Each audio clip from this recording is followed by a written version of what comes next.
घनाभ की सतह का क्षेत्रफल।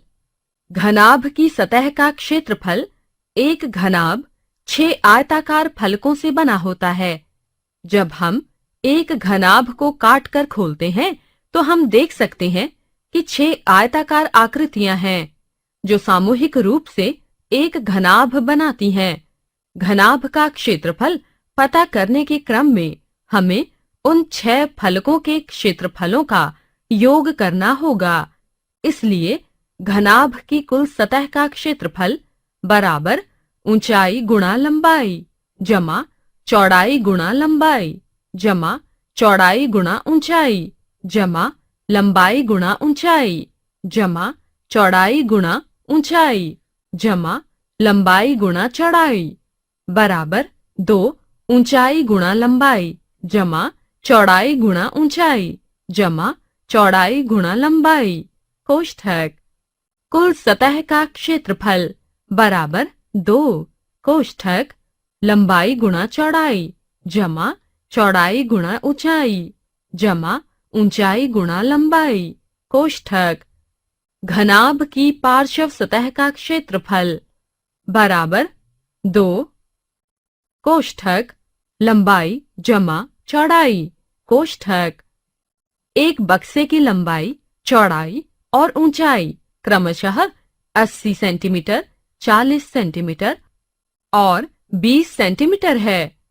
उसको भरने के लिए 40 सेंटीमीटर भुजा वाले कितने घन की आवश्यकता होगी?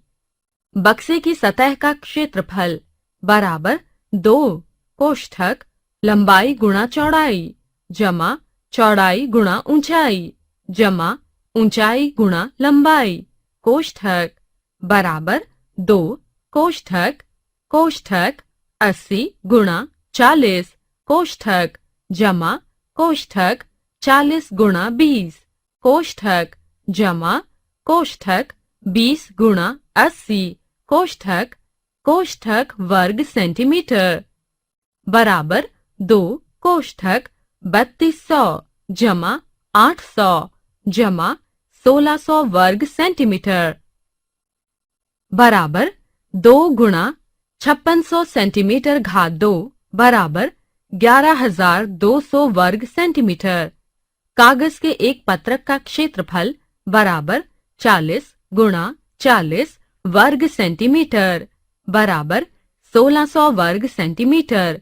इसलिए पत्रकों की अपेक्षित संख्या बराबर बॉक्स की सतह का क्षेत्रफल बटा कागज के एक पत्रक का क्षेत्रफल बराबर 11200 बटा 1600 बराबर 7।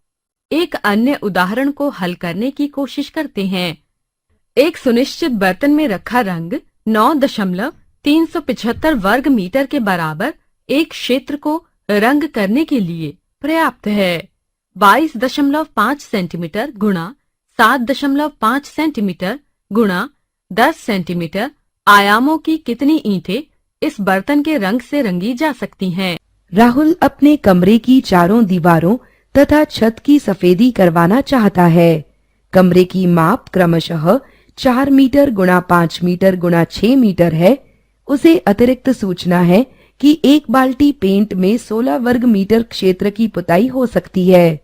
अब वह जानना चाहता है कि पूरे कमरे की पुताई के लिए कितनी बाल्टी पेंट आवश्यक होगा। हल। जैसा कि हम देख रहे हैं कि कमरा घनाकार है, अतः हमें कमरे के फर्श की पुताई करने की आवश्यकता नहीं है। अतः यहाँ हम केवल कमरे का पार्श्वीय क्षेत्रफल ज्ञात करना है, जो कि कमरे की चारों दीवारों तथा छत का क्षेत्रफल होगा। यदि हम कमरे को घनाकार लेते हैं तो लंबाई 4 मीटर, चौड़ाई 5 मीटर तथा ऊंचाई 6 मीटर है। अतः चारों दीवारों का पार्श्वीय क्षेत्रफल बराबर 2h कोष्ठक में L जोड़ B, LB तथा H के मानों के प्रतिस्थापित करने पर हमें 2 गुणा 6 कोष्ठक में 4 जोड़ 5 प्राप्त होता है, जिसका मान 12 गुणा 9 अथवा 108 वर्ग मीटर है तथा छत का क्षेत्रफल 5 गुणा 4 या 20 वर्ग मीटर है। अतः पुताई किया जाने वाला कुल क्षेत्रफल बराबर 108 जोड़ 20 बराबर 128 वर्ग मीटर है। अतः अभीष्ट बाल्टियों की संख्या बराबर 128 बटा 16 अर्थात 8 बाल्टी।